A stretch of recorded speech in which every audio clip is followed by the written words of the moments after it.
going on, everyone? Welcome to Texas Platinum, the last of the real water cooler talk shows on YouTube. I'm Trevor, joined by both Matts tonight. We know it's been a minute. We hinted that it may be a minute in the last video if you watched the Baylor preview, but right in time after early National Signing Day, we are providing a video that's going to cover a little bit of everything, honestly, since it has been so long. We'll be talking a bit about some of the early signees that Texas was able to pull in, a lot of big names, a few new guys that we really haven't discussed on this channel yet, so that'll be exciting. And then, of course, we'll kind of go over, a bit of a all-encompassing season recap, giving our grades to different components of the season that we felt like were important. And then lastly, we'll kind of finish it out on a bit of an Alamo Bowl preview as Texas takes on Washington here in the next week or so. So before we get into that, though, please like, comment, subscribe. We're asking you to do that just as we continue to hopefully grow the channel and interact with you guys in the comments. So thank you guys for the views, but doing those extra things will really kind of help us go that extra mile. So we certainly appreciate it. Guys, I gotta admit, it's been a while since I've seen y'all. I've been busy. I know we've all collectively been busy. A lot of big life changes going on with really all three of us. How's everyone doing? And maybe give initial early signing day thoughts. I mean, Who wants to go? I thought Madrid wanted it. Okay. I thought Well, you wanted it. I'm doing good. We're off to a great start. Well, I'm doing good. I miss this. I miss just chopping it up with the boys, but life happens and stuff. So, but it's good to be back. I mean, early signing day, I would say is very successful for Texas, honestly. Where it looks like we're going to get a top 5 class, maybe a top 3 class when it's all said and done after February, the second signing day. And we signed all of our commits and no decommits today, which was a good sign. There were guys like Derek Williams and Cedric Baxter, not really concerned about, but with that Florida running back, you want to see that signature come in. Yeah. And we got all these out of state talents this class locked up. So I think this is probably the best class I can remember in a while. I think this class tops 2018, which is I was a top 3 class too, but that was very skill position heavy. This one's more layered, more built with in the trenches, which has been a theme of Sark so far at Texas, is building it from the ground up as it should be. So a lot of linebacker talent, and we got a good commit today, and we might not be done from the tea leaves that you read. So honestly, very happy, very content with what Sark's doing right now on the recruiting trail, and give the whole staff credit, the boosters, NIL, everything. It seems like we're doing what we need to build an SEC roster. It looks like this will be our last year in the Big 12 now, so it's about to come to fruition. So we're getting the players in that we need. Yeah, things moving fast. I'm really excited about this.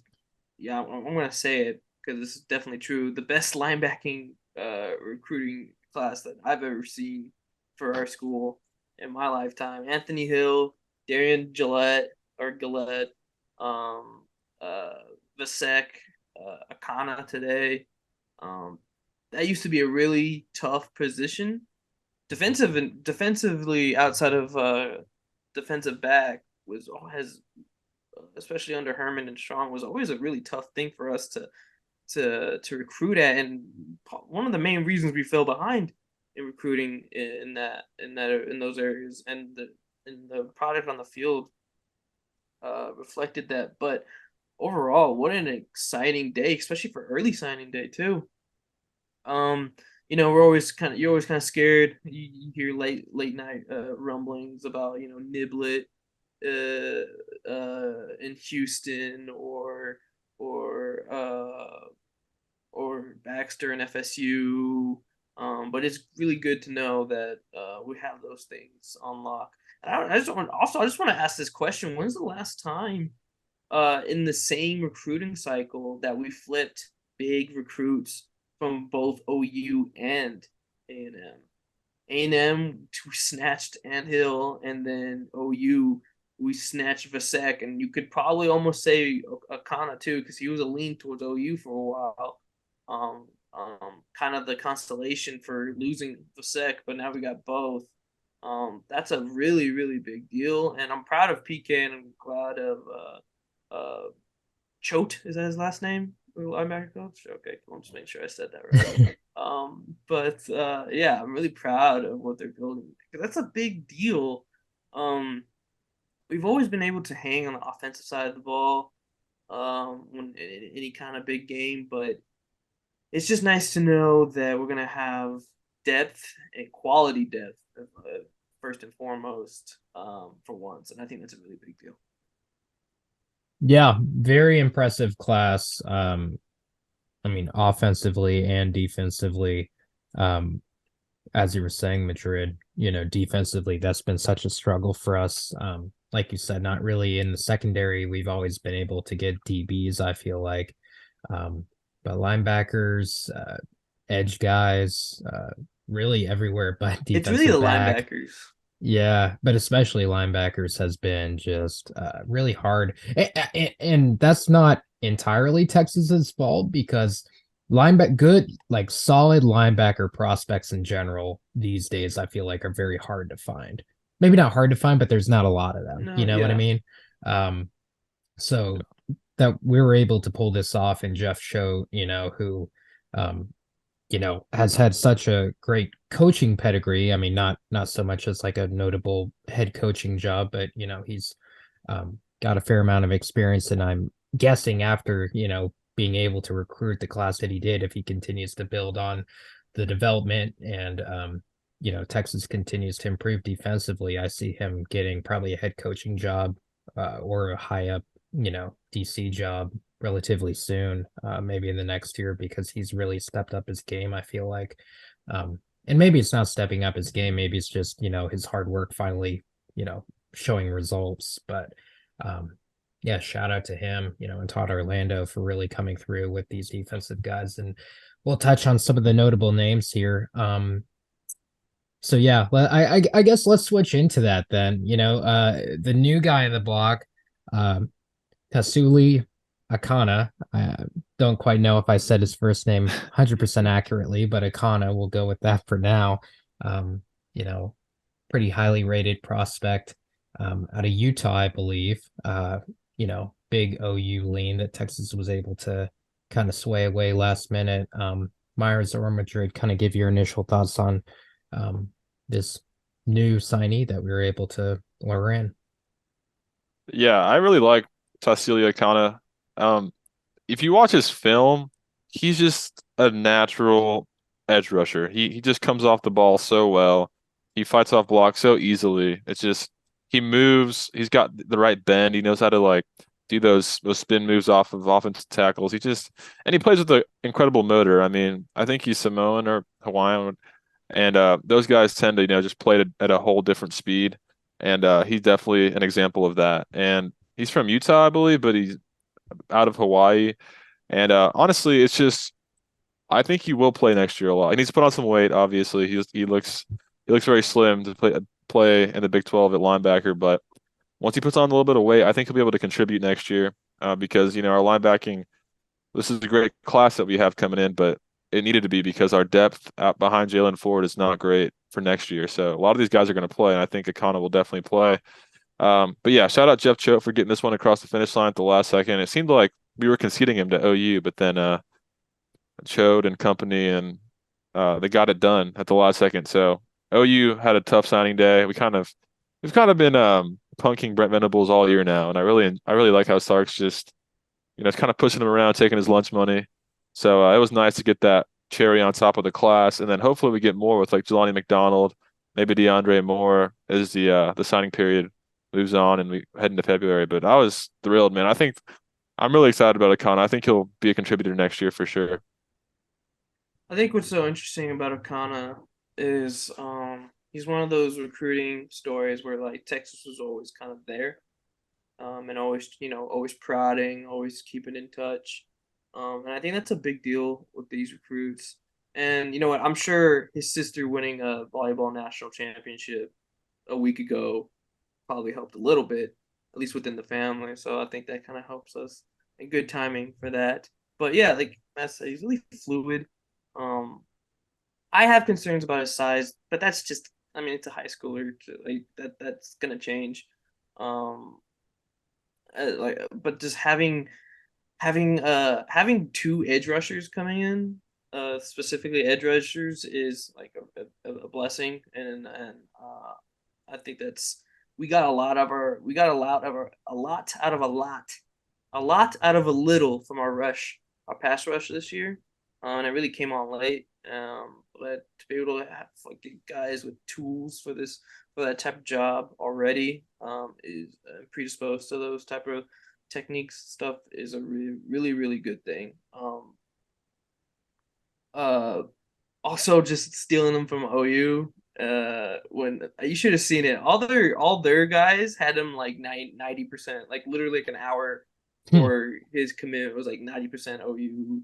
Like this guy is almost a near lock, and that did not happen. It's just a testament to, like, just always staying in the hunt with some of these kids. Um, and just a testament to our staff and development. We can actually sell development now. You could be like, look, Jalen Ford is significantly better now. Ryan Watts is significantly better now. I think that's really important and something we couldn't really sell in the past. And I think that's helped a lot with the recruiting this year, and it's super important. Man, some of our rival boards just do not are you can just tell that they're not used to us stepping in late and grabbing the big fish like this. Um, our our depression, it goes hand in hand with our inability to like bring in these type of recruits. Um, and I don't think a lot of people are used to that.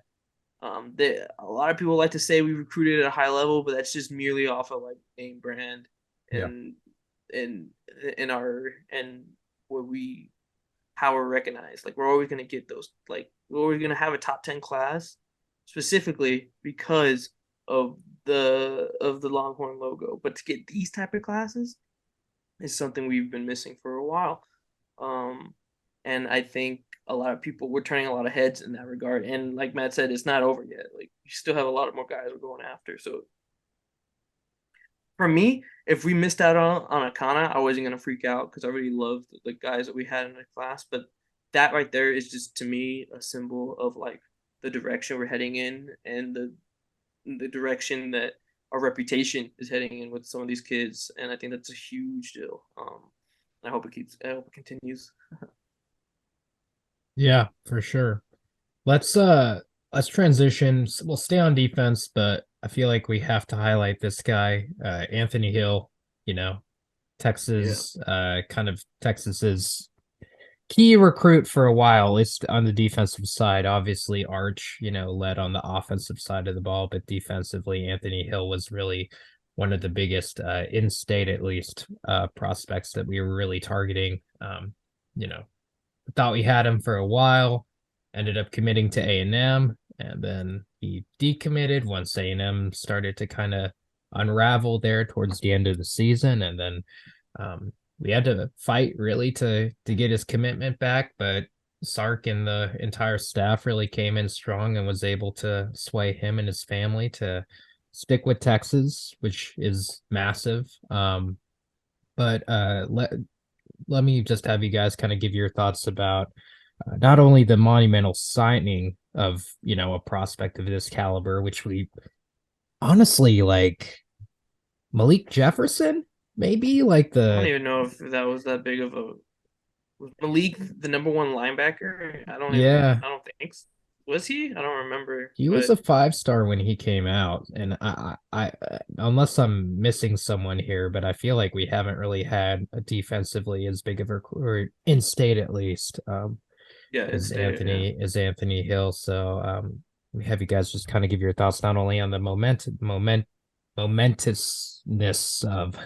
of the whole thing, but who Hill is as a prospect and potentially a day one starter, kind of like Kelvin Banks was with the amount of talent that he possesses. Yeah, I'm glad you brought up Malik Jefferson because it's actually kind of similar to that situation. We beat out A&M for them at the last hour, Yeah. and Yeah, he was like a 5-star all everything Malik out of high school, and so is Anthony Hill. But Anthony Hill to me is more of a pure linebacker. I think he's also, like you said, he's going to be a day one starter. I mean, he just fits in Yeah, perfectly the next to talent is too Jalen Ford. much. Yeah, and he played at Denton Ryan, which is just like a machine for producing just stud talent every year. And he's just he's got like the build of a linebacker already, and he's just what sets him apart really is from what I've read is that he was born into linebacker. I think his dad played linebacker, and he was going to be a linebacker his whole life. And you can tell when he plays, he just the way he pursues the ball, it just looks different. The way he hits, it's just like this guy's a college SEC linebacker that's playing in high school. So he's like he's college ready. He's going to be in there, and he'll probably be playing like every snap at Bama in week 2. So I'm just so thrilled to have him, man. I mean, this one really it's nice because it helps us a bunch. We needed a good linebacker to pair with Jalen Ford next year. He can kind of learn the reins from Jalen Ford, then Jalen Ford goes to the league, and then Ant Hill becomes our alpha on defense. But what makes it sweeter is that A&M really needed a good linebacker. Yeah, Like that's what they've been I was missing, gonna touch on that. Yeah. and they missed out on Harold Perkins. They had him committed, then he flipped to LSU, their rival, and then same thing happened this year to their other rival, with Anthony Hill. So man, that's just whenever he committed and whenever he decommitted, then finally committed to Texas, it was just like that's things like that make it feel like Sark's really building this program. Yeah. That the things like commits like that, that's what sets this apart from Tom Herman.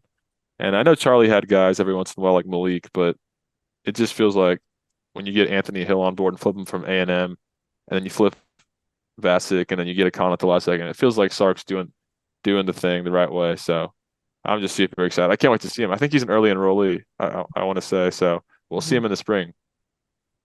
I remember there was a time in the summer where it was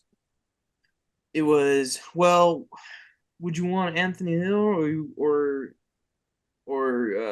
Gillette, Darian Gillette, and then Gillette got hurt, or no, he already got hurt, but he was recovering from his in the middle of recovering from his ACL injury, and that was a whole big deal. And just like the kind of the sec thing, like one of them was going to be the consolation prize, and now we got both. That is just something I could never imagine under any past regimes. God bless Herman and what he's going to do at FAU, but that guy could not recruit the defensive side of the ball, nor could he recruit offensive linemen.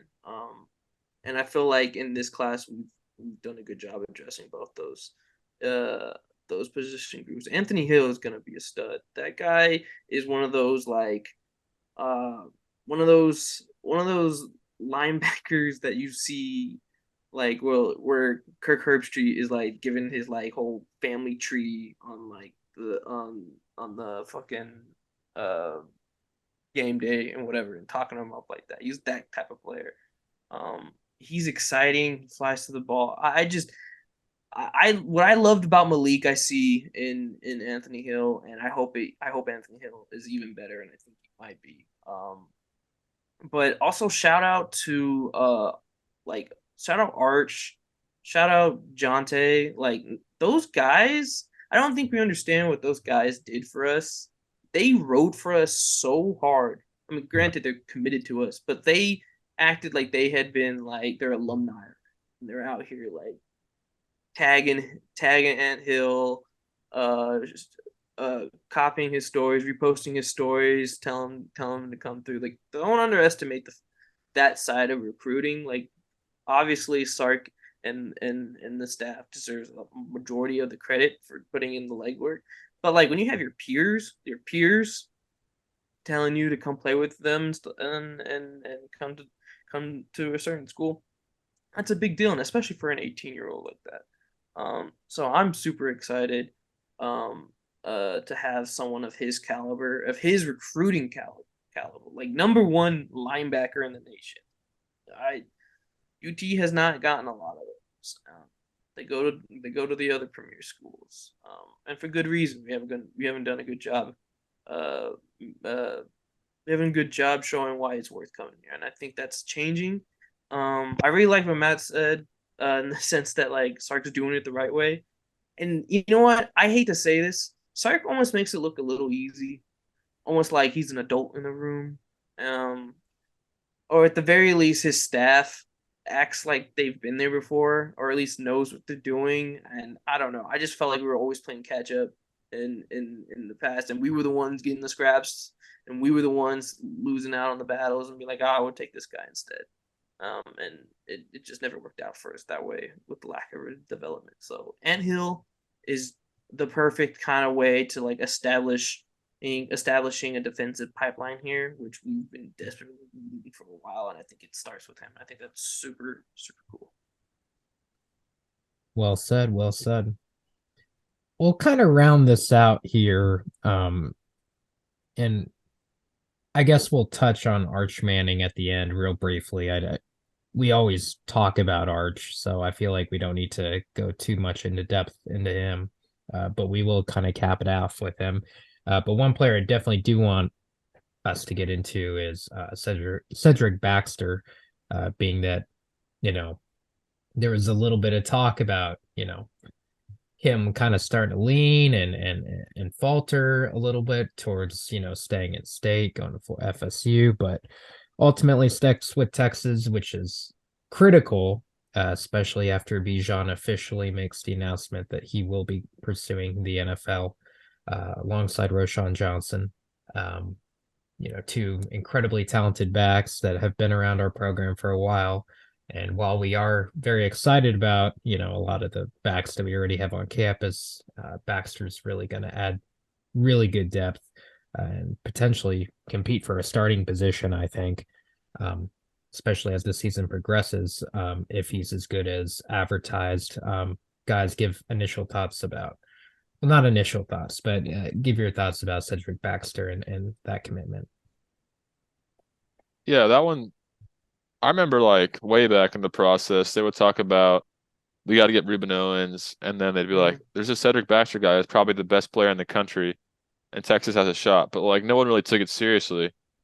And then we hired Tashard Choice, and Tashard Choice, shout out him, our running backs coach. He really was instrumental in getting him to Texas because they have a great relationship going way back. But man, the number one player in the country out of Florida. I mean, that is a someone needs a raise for that because that doesn't happen often. And that's what I'm saying. Like this is an SEC class. We're going to the South and getting the top guys out of the southern states like Louisiana. We got the two top guys out of Louisiana.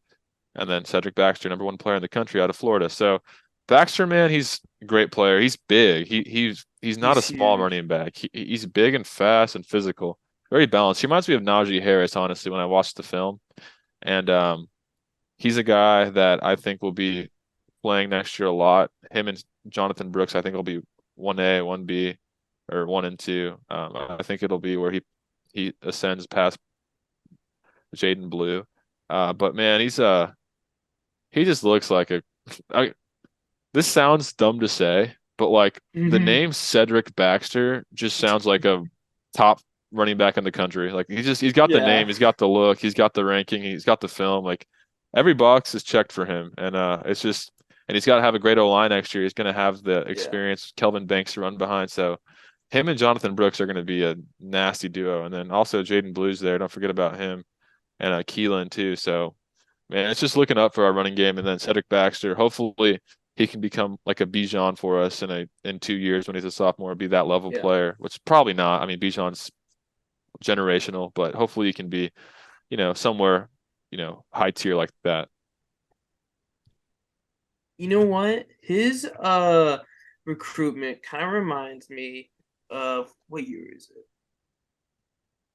2019, 2018? Whenever Bijan years was we were like, man, we gotta get Zach Evans, man. Like we gotta get Zach Evans. Like that's the Yeah. guy. You know what I mean? Everyone's going after that guy. A&M's going after that guy.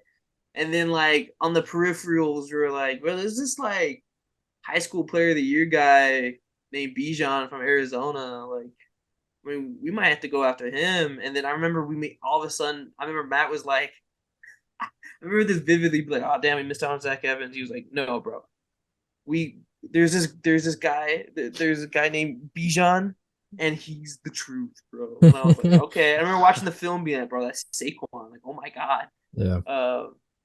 But it kind of reminds me of the same thing, because in the early on it was Ruben Owens, and then all of a sudden you give it a little side eye, and like Cedric Baxter guy is like really really good.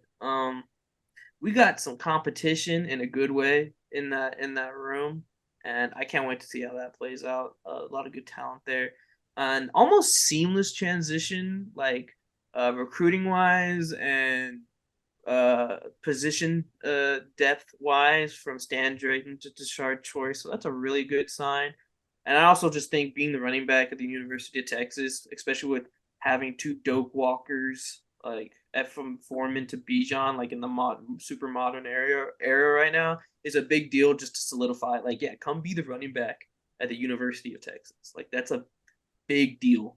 And I think that we have a very strong pipeline for the best running back talent in the country now, and I'm really excited about that. But yeah, I'm just mainly enthused about having just a nice running back room that I know I'll probably won't, knock on wood, never have to worry about who's like up next. So that's really cool for us. Well put. Well put. Um, I really like your point, Myers, with how we're given our SEC move that's coming up real soon, how we're really tapping into that SEC talent, establishing, a pipeline with a really notable prospect like Cedric Baxter. And then of course we haven't mentioned Derek Williams. We'll probably skip over him for this video, but I'm sure we'll be talking about him a lot in the future because again, super talented prospect, 5-star Louisiana. And yeah, also being able to sign him and Arch Manning, the number one offensive and defensive players in the state of Louisiana, that is a feat that's like Alabama can't even accomplish that task. Like LSU owns in-state talent in a way that I don't. Maybe like Ohio State owns Ohio, or like it's one of those few. Maybe USC for California, but even then, Alabama and other SEC schools have really invaded California. But in the way that LSU has owned their in-state talent for the past decade, for Texas to do that is like unbelievable, and a sign of hopefully really good things to come. And the fact that you know hopefully, like I said, this is a reoccurring trend given the SEC move. We're going to start recruiting, and not recruiting, but we're going to start on a more regular basis signing the Southern talents. I'm really excited to see if Texas eventually works their way into Georgia, because Georgia's really been producing some amazing prospects. You got to compete with University of Georgia, which is hard for recruiting, but I mean, we've set that precedent with this class, and as we venture into the SEC and hopefully continue to build on our team, because again, kind of looking ahead here, but I mean, we're looking like a pretty good team already, which I know that Texas fans say that every year we say that, but like seriously, when you look at defensive offensive side of the ball, and we really haven't even gotten into the transfer portal yet, with some notable prospects. It's impressive. So let's round out recruiting real quick with just Arch Manning. I feel like we just got to touch on him, even though we do so often. Guys, just give brief Arch Manning thoughts. I mean, all the obvious is there, but just touch on it.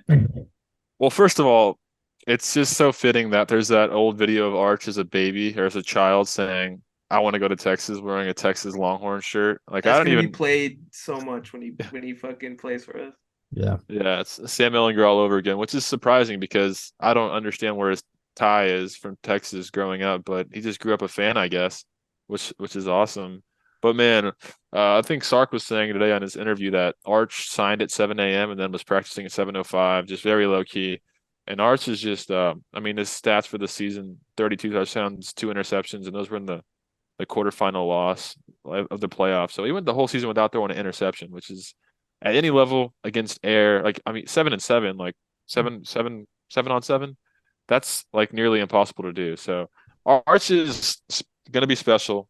We don't need to rush him. Hopefully, Ewers holds the job and does well, so we don't have to throw Arch in there, like midway as a freshman. But as soon as Ewers throws a bad pass, they're going to be chanting Arch from the Yeah. stadium. So, and I think Arch knows that all the hype around him and does a great job of deflecting it as much as he can.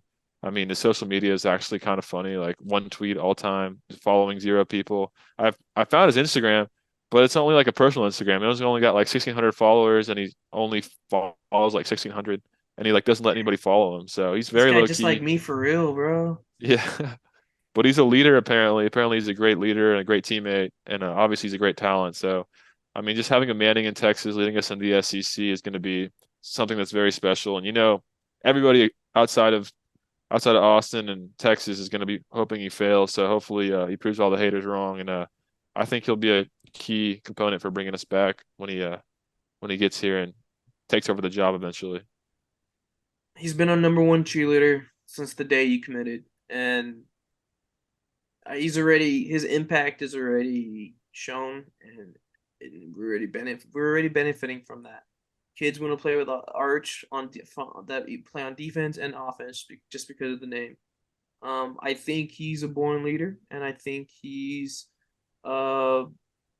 meant to be like a franchise type player in college level and the NFL level, like just demeanor wise, and that's a big deal. A lot of kids can get caught up in like the modern day recruitment media machine, which you know what they deserve. Like it's one of the only few times in their lives that they get to choose like where they get to go, where they get to play ball after college. You know what I mean? So, but with that comes a lot of distractions, and you never know if a kid's intentions are like true or not, or genuine or not. But he never gave us any feelings that he was wavering or that he didn't believe. Everything that came out of the Manning camp, like his dad or himself, was just affirmations of Texas, affirmations of Sark, affirmations of the process. And I cannot wait for him not to play it down next year and just practice, practice, and practice. And when he's fully ready, he will play. And I'm really excited about that. And that right there begins like I don't think a lot of people understand this recruiting class is like the foundation of like what needs to be like almost every recruiting class. And it's just cycling in fresh, new talent all the time. And it begins like that Alabama quarterback room was a result of that, and that's what we're trying to get to. And I think that's a big deal, and I think the begins with Arch, and I think we're well on our way with that process. So, yeah, good kid, and excited to have him. All right, so now we're going to transition here into a kind of a grading assessment that each of us are going to give for the season that just transpired here. Texas goes 8-4 with some highs, some lows, plenty of notable wins, close calls, and then as well as some frustrating losses. So really feel like we checked all the boxes here in terms of a season. But with that said, there's certainly components that I feel like are worthy of discussion that we're going to have here right now. So who wants to go first? We'll just lead it off with the grade that we would give, and then from there we can kind of break down the reasons for said grade. Yeah, Trevor, let's hear you go first, Trevor. Sure. I'm curious. Yeah.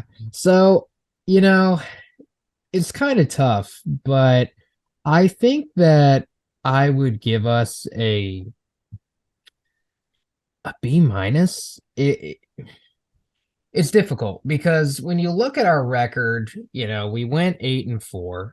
We have the opportunity to go 9-4 with with the Alamo Bowl coming up here. Quinn did get the starting role. We knew that there would be up and down with him, most likely. We knew that Bijan was going to potentially have a great breakout season. We anticipated that the defense would be improved.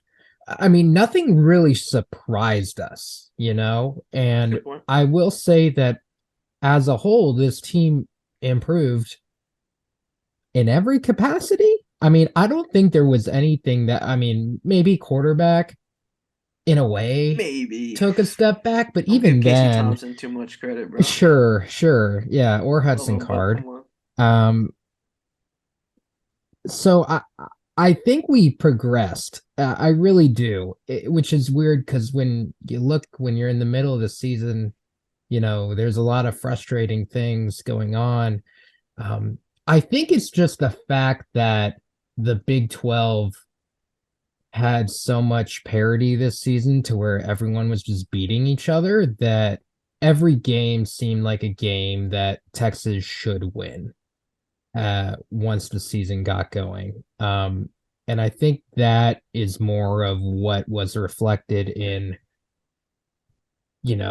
the output of the season versus what we internally expected about this team, which I think in every regard improved.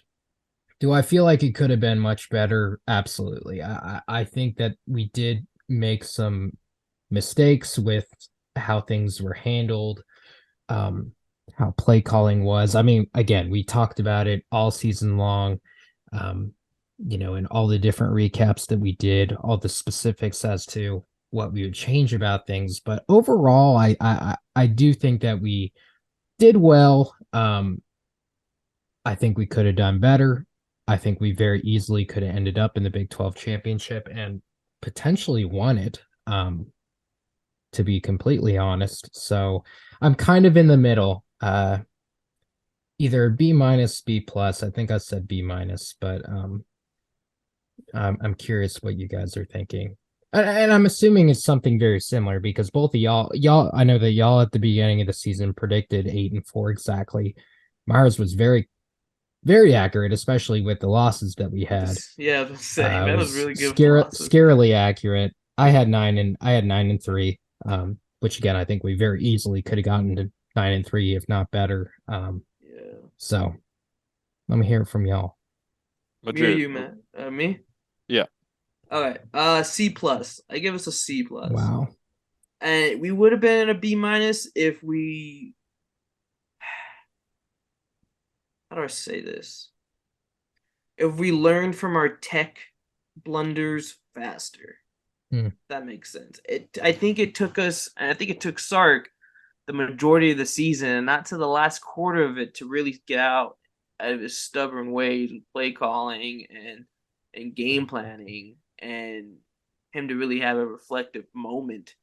And it wasn't until maybe after Kansas State, maybe after TCU, I don't know. Yeah. Where he was like, I think even one presser, he was like, "Yeah, we got to just take a step back and see and reevaluate what we're doing." It's like, man, that really should have happened after Tech, like that.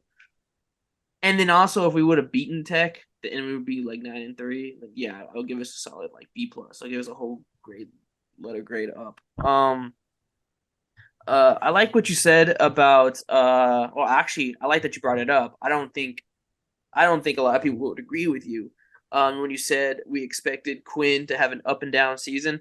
I'll be honest with you, man. I think a lot of fans expect him to be a freaking Heisman candidate. So in their eyes, that's probably a disappointment. However, we got exactly what we should have gotten. It was a guy that hadn't played football in like 2.5 years or 2 years, and I think he did fine. He literally just did fine. I think he held us back in a few games for sure, but I'm not going to destroy the man's confidence as a freshman just yet. I'll wait till he gets another chance at it. But I think you said also that everyone got better, and that's true.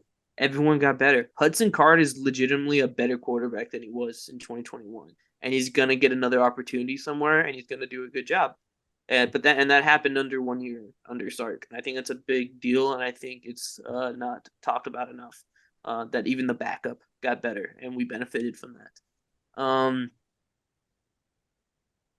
everyone got better. I think maybe one position group that maybe didn't get worse but didn't get better was the secondary. Um, well, I don't know. Ryan Watts and Ade Barron were probably the shining examples from the season. So maybe I won't say maybe they did get better. However, I still think that's a very weak point in our team. But overall, the C plus grade I think is more than fair. Especially coming off a 5-7 season. Look, we're 8-4, right? So that's a 3-game difference. So I'm not about to say, is it progress? Yes, but I just wish we never had to make that type of progress. But you got to be real with yourself sometimes, and that's the tough part of being a fan and also being someone that really is trying to be objective and study the game of football. Which is really hard to do as a Texas fan to like switch cats like that. But yeah, I think it's an improvement, but it's also just an improvement back to baseline. If that makes sense. As as uh spoiled as that sounds, that's the way it should be around here. The baseline is 8-4. Like that's the bottom. That should definitely be the bottom. But we made it back, so that's a good thing. We developed players. We're gonna send people to the draft. That's a big deal. We got 2 to 3 players that are gonna go on day one or at least day two, and that's a huge, huge, huge deal. So yeah, give me a C plus for Sark and the boys. I feel like that's more than fair. Gives them room for improvement, but also gives them but realizes that they haven't made it yet. I was gonna give them like a B plus and be like, look, they did the best they could, but like, nah, there are some things that need to change, and primarily it's still a culture thing a little bit. I think I'm getting a little long winded on this, but I'm realizing a little bit that our culture has changed, and I'm glad the way it has, but it's not where it needs to be just quite yet, and that's symbolized in the 8-4 record. There was a few times. Look, we're still having player only meetings. That's not something I want to hear. If culture is changing, I don't want us to have a reset every single time something bad happens. That it should just be implied that when something bad happens, I know the team is not gonna quit on each other. So there's still improvement to be made there, but I think the C plus is more than warranted, and I like where we're at. Yeah, those are good points, Matt. And it depends on how you look at it for my grade, because on the one hand, like you said, Sark set the bar so low last year that, yeah, we improved a lot. We're a lot better than we were last year. So that has to count for something. But on the other hand, I'll say this is, and I said this in a couple videos ago, like this is the best team that we've had in a long time. Like just top to bottom. This team had players everywhere, veterans, good players. Only thing that we really were missing was like a dynamic quarterback because Quinn was so hit or miss as a freshman. But this team just left so much meat on the bone. So let me give you the grade first.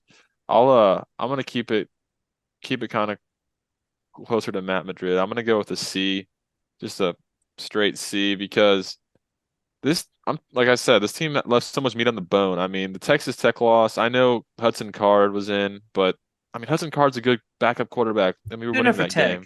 Good enough for Yeah, Tech. yeah. Like we don't need to blow that. And then the Oklahoma State game was an absolute. Our losses were really bad. Like they were just, and then TCU we just laid an egg. So those are unforgivable. Like those automatically knock you down a couple letter grades. And the fact that we didn't make the Big 12 title. Um, but on the other hand, I will say like in the same breath, I'm saying that this was the most talented, deep veteran team we've had in a while. A lot of that's credit to this coaching staff, which also factors into the grade because a lot of these guys like Keandre Coburn, Jade Barron, Jaron Thompson, Anthony Cook. These are guys that we didn't expect much out of, but they were developed. So that is really a great, omen on this coaching staff, and that helps the grade too. So it's just I'm so tired of just being close. Like I feel like we've been close forever, and then we'll take a step back and go 5-7. But we've been close for a while. Like we were close under Herman the whole time, and we were close this year under Stark. So I want us to win the Alamo Bowl. That'll maybe bump the grade up a little bit, but it's just I can't give it above a C. But things I did like, let's be positive here for a second. The O line and D line. Shout out to Bo Davis and Kyle Flood for building just an absolute, SEC level unit in the trenches because man, that D line, I don't know where those guys came from because the way they were firing off the ball down the stretch in the season, the way that Savondre Sweat and Keandre Coburn and Moto Ojimo were just pushing people around, Barron Sorrell, Byron Murphy. These are guys that are just like playing like SEC linemen, and we've been wanting that out of them, but they never really took that next step, and they finally did. And it's just so refreshing to see, and it's like reliable. Like it wasn't just some games; it was pretty much every game down the stretch. They were just They pushing showed people up around. like that was like our main that kept us in like the TCU game. Like that Yeah. was insane. Like the way they got consistency like that. I'm sorry, I forgot to mention that, and that's huge. No, yeah, exactly. Like they were our life support for like games where we weren't doing well. Like our trench guys were to keep us in there, and it was always the opposite under Charlie Strong and Herman. So it felt like so. That's a great sign. And then also, I mean, Jalen Ford, you got to give some props to the staff and the coaching and Jalen Ford himself for just the development of him. And also, we had a Bijan Doak. I mean, the Doak Walker Award. I mean that also is a nice accomplishment to have for the season. But yeah, I think Quinn Ewers definitely left a lot out there on the field because he started off so hot against Bama, and then it was just like what happened. It seemed like at some points he was getting worse as the season went on. So that was a and honestly, the offense in general was not what it needs to be under Steve Sarkisian, especially with the weapons we had with Tavion and Worthy and um, Kelvin Banks on the line and Bijan Robinson in the backfield. So I just feel like I keep saying the same thing. I feel like this team left so much on the meat on the bone. We should have at least been in the Big 12 title. We should have won the Big 12 this year, and it really felt like this was the team to do it. But with that said, there was still a lot of great progress and a lot of key development that's going to help us next year. And the progression is there. Absolutely, we're improving. It seems like a linear improvement, honestly, at this point. So hopefully, it just keeps compounding on itself, and hopefully next year we take that next step. But yeah, I'll give us a C. And if we win the Alamo Bowl, maybe we'll bump it up to a C plus, B minus if you blow them out, maybe. Uh, I think one reason I can't give us above a C in general, or above a C plus, is because how weak the Big 12 was, like with the big dogs, and we did not make the Big 12 championship. That's a little bit of a red mark for me because it's like if not win, if not then, like win, man. Also, I know we talk a lot about progress, and I feel like I've seen a lot of 8-4 seasons out of us. Well, actually, maybe not, but like I've seen an 8-4 season out of us before, but this 8-4 season is different. It feels different, and it's kind of hard to convey that to people, especially people that are um outside the our fan base. I mean, rightfully so. I mean, your results speak for your win loss column speaks for itself, but it's legitimately how we went 8-4 that I'm like, oh, that's a little different. Like we didn't scrape our way to 8-4. It actually kind of comfortably it got into 8-4. We won the games that we need to at the end to really make sure we got that eighth win, and it was never really in peril. So I think that's a really, really, really good sign. We didn't have to scrape and fight for 8-4, which I'm proud of. For sure, for sure. Yeah, the losses that we had, I mean, I don't know if there was a game that wasn't winnable, honestly. Bama probably should have won. Tech definitely should have won. Oklahoma State definitely could have won. Um, TCU, I guess maybe TCU, because I would say that but I mean, at the same time, that at least from a Texas fan's perspective, that felt more self-inflicted than anything else. Because our defense came to play that day, for sure. So I don't know. It's kind of tricky, because as you guys were saying, you look at the team that we had the talent, We made the strides defensively to, I think, win a conference title, and really kind of maybe not, make a playoff, but, really actually win some big stuff with this team. Um, but offensively just didn't quite make the progression that we needed to. And I think at the end of the day, a lot of that came down to quarterback, because offensive line did improve. Wide receiver, maybe wide receiver actually took a bit of a step back. I got to be honest, because Xavier Worthy did not have the season that anyone was expecting. Um, Jordan Whittington looked good, but really wasn't utilized, I don't think, enough or properly. Jatavian Sanders, I think we could have relied on a lot more, as well. So yeah, I'd say just passing game. In fact, let's go into that. Because that's gonna probably be one of our, big things to look out for, not only in the Alamo Bowl, which we're about to preview here in a moment, but going into the spring and next season. Let's just talk passing game. What what do you think went so wrong there, and how do you feel like that either held us back, and how's that fixed? You're on mute. I think that obviously we've said it numerous times, but Quinn Ewers definitely missed a lot of throws that needed to be made, and that's acceptable at this stage of his career. I mean, he's very green. I mean, here he was. Now he's kind of more of a seasoned quarterback at this point, so we need to expecting him to be hitting those throws. But it was just we couldn't really get in a rhythm just consistently because if Quinn was on, then Worthy'd be off, or vice versa. I think what we could have done to help alleviate the issues we had in the passing game was just Trevor and I always mentioned this, just easing him into the game with like passes to Jatavion or screen passes or passes to Bijan. I think Sark was too. I don't know if it was Sark or Quinn, too trigger happy on the big plays, the deep balls, whereas we should have been more focused on just getting in a rhythm and just taking the little gains the defense gives you underneath. So I think it's a lot of combination of things, obviously, but it boils down to Quinn getting more comfortable with the offense and just hitting some of the throws, and Sark setting him up to succeed within the offense.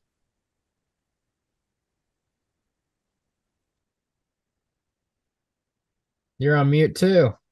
My bad. I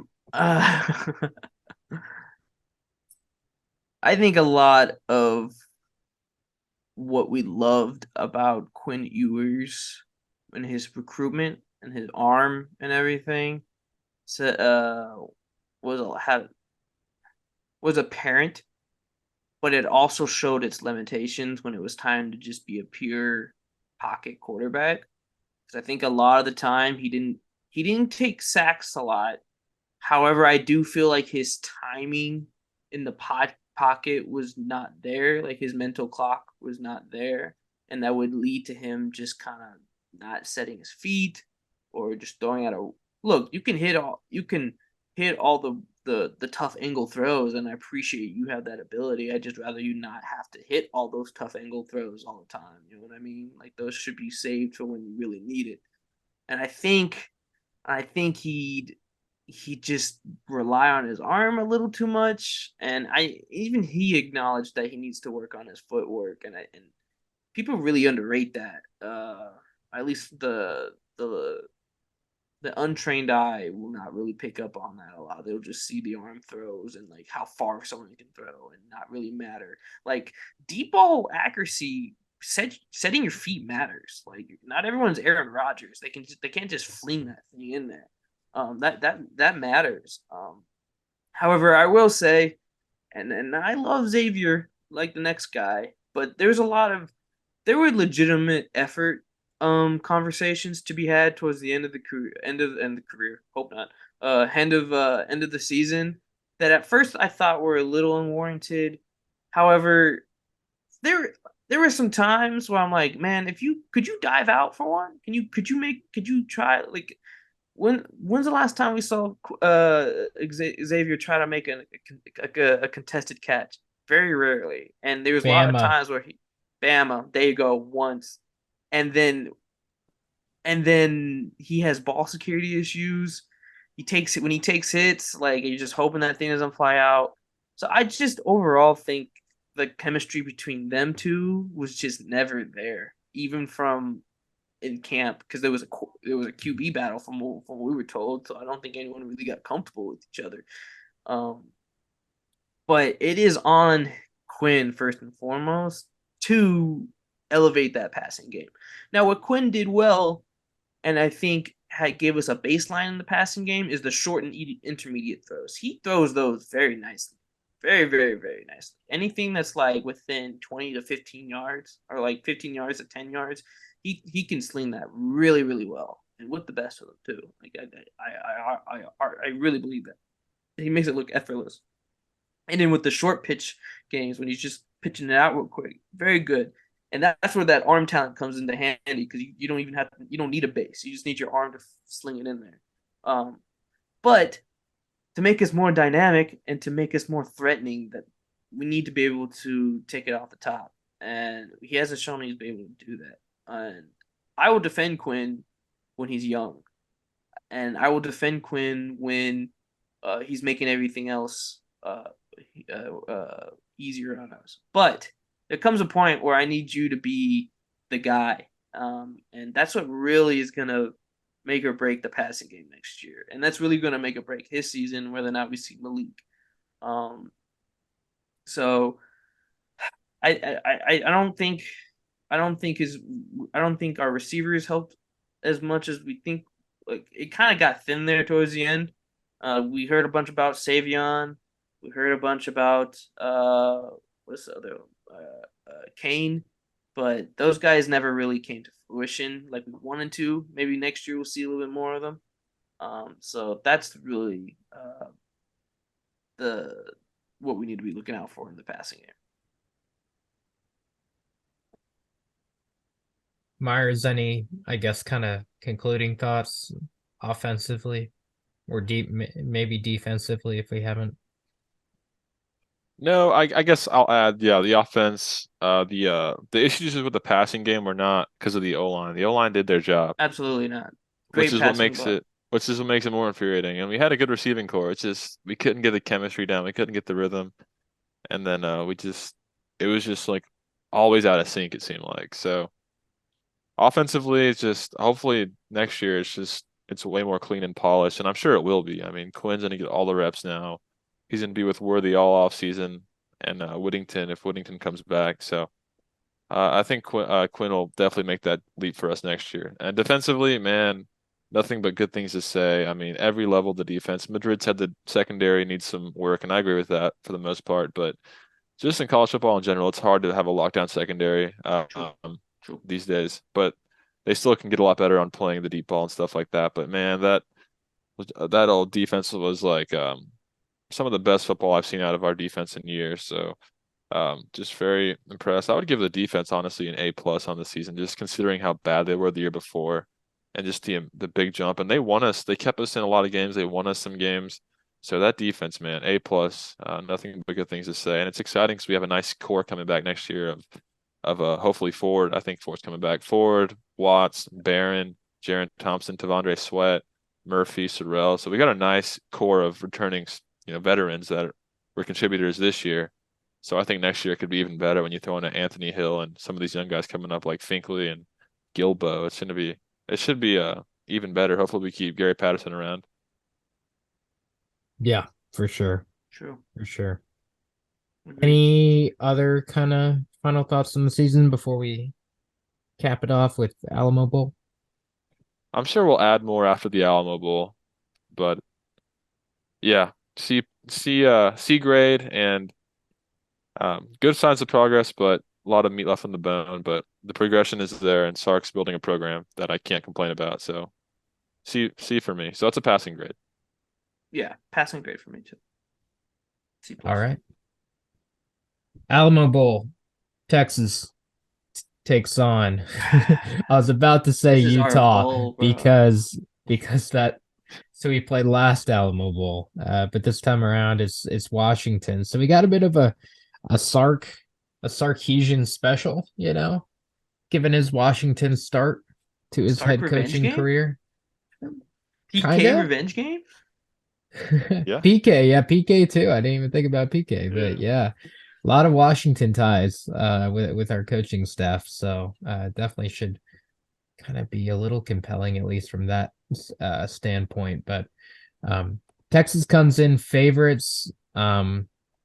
I'm curious if that's more so because the Alamo Bowl is like a home A home environment, game? San Yeah. Antonio, like The home game, baby. right next to Austin. A lot of Longhorns that live in San Antonio. And I'm not sure how well Washington fans travel. That's a good point. But you know, serious points aside, Madrid, I'm sure you're really excited for this game because you get to see, your favorite uniform in college football take on your team. So I bet you're just bubbling with excitement for this bowl Yeah, game. dude. Um, Exactly. but yeah, Yeah. let's just give brief thoughts about Alamo Bowl. I'll hand it back over to you, Madrid. Um, what are you thinking headed into the game? Yeah, look, man, we show up for the Alamo Bowl. So I'm confident that like we'll at least come out looking good. Um I think this is one of the more tougher, low key tougher Alamo Bowls though, because Penix is the Washington quarterback has had a really good season. They had a I want to say the best passing offense, but like it was up there. Like I think it might have been the best passing offense. Like Penix was getting Heisman talk for a while, and Yeah. rightfully so. But they're a really exciting team. They play everyone high scoring, so like I really wouldn't be surprised if we saw a big time shootout. Um, Defensively, not too keen on what they're about, but I think we'll be able to score on them. The real question comes into play is what is the running backs going to look like with the departure of Bijan? Do we stay formidable in the trenches and with our run game? That'll be something to see. And really, bowl games like this, it's all about momentum going into the next season. Remember when we had right before our 5-7 season, we had a great bowl game where we thought Casey Thompson was like the next guy up. Kind of knew Herman was out the door already, but we had momentum with him, or at least with that offense. But as we all know, it didn't work out. But that's a lot of narratives get started in bowl season that do carry on at the off season, and I think for one, Quinn needs a good game just for the mere fact because he needs that those narratives to stay on his side. However, I expect us. I went back and forth. I don't know if this will be a close game. I really don't. I feel like most of the Alamo Bowls we play in, we usually dominate by like midway through the third quarter or something like that. However, I have my doubts on this one. But yeah, it'll be exciting not to see a lot of our players. Not a lot of our players, but the three of our main guys sitting out. And seeing how we respond without them, and also with what was it been 2 weeks, 3 weeks, 3 weeks preparation, almost a month preparation. That'll be exciting to see what kind of game plan Sark has. So yeah, those are my thoughts. Yeah, am I muted? I'm not muted, No, right? you're good. You're good. Okay. I'm just so excited that we're playing Washington and not Utah again, because that's what I was looking like for a while. Like, oh, we're gonna play Utah in the Alamo Bowl, but luckily they beat USC and went to the Rose Bowl. So I'm excited to get a fresh face, not a familiar face, in the Alamo Bowl, and they're good. I mean, they went 10-2 in year one of Kalen Yeah. DeBoer, I think is his name. They hired this coach from Fresno State, and he's the real deal. I mean, and 10-2, and their losses are like close losses on the road. Like they're not getting blown out by anybody. They went and won at Oregon. They beat Oregon State at home, was a good team. They beat Michigan State at home pretty handily. So they're like the real deal. Like they're They're a a good team, man. yeah. And the passing game is legit. I mean, Penix Jr. is like reincarnated at Washington. Remember him at Indiana? He was good for a while, but not this good. And they got good receivers like Polk and McMillan and a solid running game to pair with it. Their defense is, we'll be able to score on their defense, but this is a good challenge for us, especially with all of our studs like not playing like Overshown, Bijan. Those were like a heartbeat a lot of the time the last couple of years, and they're not here now. So it's a chance for young guys to step up. And the elephant in the room is we don't have the king of bowl games on our side anymore. We don't have Tom Herman here. So I'm I curious to forgot see how. about that. This is a Sark Alamo Bowl game. Yes, we're not used to Sark Bowls. Yeah. So So who knows, man? We could end up getting blown out. Like we this is could. uncharted territory for us. But I think it's a great opportunity for Quinn Ewers and really the game's going to be Jonathan Brooks. It's his chance Yeah, to it really show is. introduce himself to the country because Longhorn fans know about him. People from Hallettsville, Texas know about him, but the country doesn't know about him quite yet. And he's gonna be our bell cow against Washington because Roshan and Bijan aren't playing. So I don't think Roshan's playing. I, No, I could be wrong, but I he's don't not. think he's playing. Yeah, so it's going to be him and Keelan and Brooks, like, and then that's a lot of pressure on Quinn. Quinn's gonna have to make throws, especially against a team like Washington. Like we're gonna have to score points to stay in that game. I know our defense is good, but they're gonna give up their fair share of points to this passing offense, I would say, because we're good against the run, but we're susceptible to the pass. So I think it's a fun matchup. I think it's one of the better bowl games, on the whole lineup this year. So. It'll be exciting to see, and yeah, we really need to see. Madrid said it. We really need to see Quinn have a good game here. He can't do what he's been doing and just look lackadaisical out there. That'll be such a bad, taste in our mouths going into the off season, and it'll just yeah, we just need a good game out of Quinn. Definitely hit right here in this spot. So I'm excited, man. I think it's going to be fun. I'm going to it. So San Antonio, hopefully it's like 90% Longhorn fans, and hopefully we get the win. Nice. Uh, any other quick thoughts before score predictions? Nah. No, not really. We're It's a we're long, we're keeping this brief because yeah. we know we've been going long here, guys. So thanks for Yeah. sticking with us if you're still watching. But yeah, I mean, big game, compelling game. Um, it the cool thing about bowl games that I like generally is that it gives an opportunity for the younger players to really Right. kind of showcase their stuff.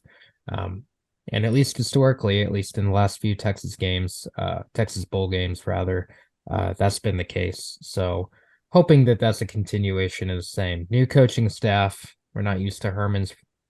I mean, it's not Herman's regime anymore. So very curious to see if Sark brings that juice to bowl games.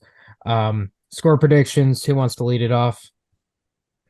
I'll go first. I still envision this Texas team being a Herman team that just dominates bowl games, and I know Washington's really good, but I do know they're from the Pac-12, and the True. Pac-12 needs to show me something on the big stage before I start believing in them because every time we play a Pac-12 team, we just cook them, and that's pretty much how it always goes whenever they play against a good team on the big stage outside of conference. So I think that trend continues, especially since we're playing basically at home. I know we're not at home, but it's going to be like 90% Longhorn fans there. I think I think the story of the game will be our defense just being able to slow down that passing game, getting home to the quarterback, making Penix uncomfortable, sacking him a couple of times. And just I think Texas wins this game big. I think 52-24 is what I wrote down, which honestly looking at Wow. Washington's schedule seems kind of silly. Very much a homer pick of me. Like I would not bet this, but this is just a feeling and kind of a hope that I'm having. So I think Texas wins big because this is the type of game that we win that like, oh, let's start the off-season hype train for Texas all over again. This is the type of game that we go and look awesome in and then lose to Texas Tech in week 4 or something stupid like that. So yeah, Texas wins big. So I see this game a little bit closer just because I think this is probably one of the best teams that we faced in the Alamo Bowl. I know Utah was good in years past, and Colorado was not what we thought that game was going to be 2 years ago.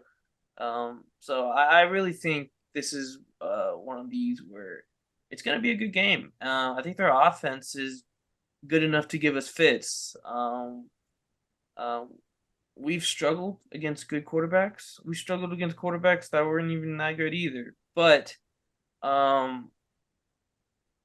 think we'll be able to win this one just because I like our staff a lot better, and I think 2-3 weeks or however long it is to how it's been long enough to prepare for a game, to prepare for this game or a game in general.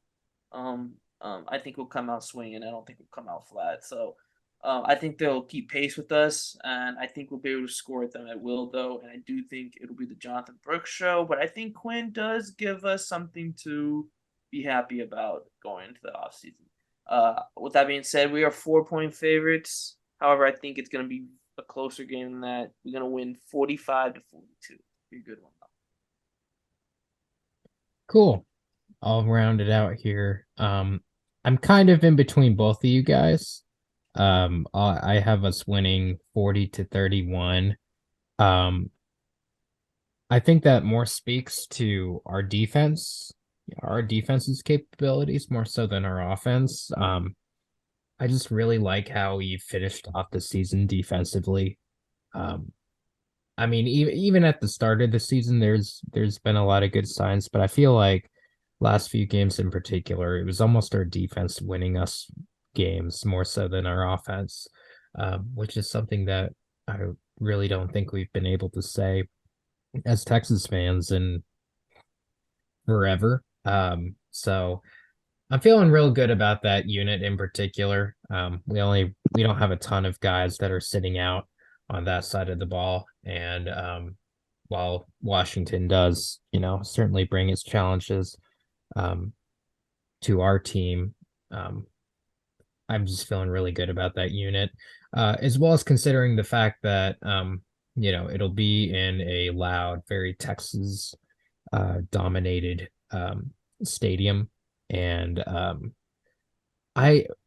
Washington's not, no offense to the Pac-12, but I mean, at the same time, it's obvious. The atmospheres they play in are nowhere as near as intimidating as honestly most atmospheres, either Big Ten, SEC, even Big 12. That conference does not play in sold out stadiums, or stadiums that really have a home crowd advantage, and this certainly will have one. I know it's a bowl game, but again, Alamo Bowl, San Antonio, it's gonna be very Texas based, and I think the Vegas and the odds makers see that, and I think that's why we're favorites. I think if it was a true neutral bowl, like in a location that's really, not as catered towards Texas fans, I think Washington would even the odds would flip and Washington would potentially be favorites here. But our defense, coupled with the home field advantage that this game is going to provide us, I think is really what allows us to win this game. Offensively, much like you guys, I feel that we should be able to handle them. Quinn will definitely be this will be a massive game for him. See if he can improve over some time off. Well, not even time off, but just time to practice and improve. Because I mean, like footwork and mechanics and fundamentals and stuff like that's hard to do during a season. That's something that has to be honed in an off season, or just in an extended amount of time. And even though that's not a ton of time between the end of a season and this bowl game, it is time for him to go home, see some of his quarterback coaches that he's worked with, hopefully throw around to some of the receivers on the team outside of practice, and just talk to people, get more counsel. So I feel like he will come out improved. If he doesn't, I got to be honest, I'll be a little bit concerned for the next season. Not too concerned because again, he's got a full off season after this game, but this is big, I think, for him. And I don't know, I don't see him. I could see him struggling definitely, but to see him just lay an egg would really surprise me, and probably not be a great sign either. So we'll see what happens here. Very curious about it. Kind of eager to watch this game. But yeah, I have Texas winning, covering the spread, but not full out dominating either. So 40-31, Nice. comfortable game. Nice. Do y'all think anybody watched this whole video? Because this one's super long. You think someone's been here from the There's beginning? one. There's There's one. one. Yeah, Yeah. shout out One. to you. If you There's did, literally one. if you did comment that you did, and we'll shout you out in the next video or something. Because this is a long one, but I feel like it's good. I feel like we were talking about. No, This is I what really happens like when the we don't- substance we have. Yeah, this is what happens when we don't film in a month. There's so much to talk about. So Yeah. There's got to be a few fans. We got a few hardcore people that follow this channel. Not many, but we have Yeah. some. So if y'all are still watching, whoever you are, leave a comment and we'll try to shout you out or something to show our appreciation. So thank y'all for doing that. And yeah, hopefully Texas, wins this game next week. Mhm. It'll be a big one. It'll be compelling. And then after that, it's transfer portal time. So that'll be a whole nother, series of drama and all that good stuff. Also, shout out Texas women's volleyball. Finally Oh, won yes, the big natty. Gosh, they've been so close for so long. My entire college career, y'all's entire college career, Yup. just so close, but never got it. So shout out to them for finally getting the job done. They deserve it for sure. And hopefully we got other athletic programs to soon follow. So thank you guys for watching. Y'all take care. We'll see you in the next one. Horns up. Hopefully we get this one in San Antonio.